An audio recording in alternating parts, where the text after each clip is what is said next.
Home care after hip replacement surgery. The home care after hip replacement surgery is a very important topic because hip replacement is a surgery where chances of dislocation of the joint are very high after surgery. So in home care, most important thing are: one, the bed where you are sleeping should be at a height more than the normal bed because the hip flexion should be less than 90 degrees. Number two, the chair should be of a height which should be more than the normal height of the chair so that getting up from the chair should be easy. Number three, when you are going to the bathroom or toilet, there should be support or supporting bar which you can hold and walk to the bathroom or toilet. Number four, avoiding any slipping on the floor.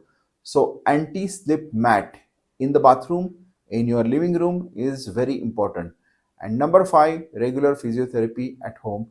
These are the four important tips. And fifth is the physiotherapy which is given by the physiotherapist at home. Thank you.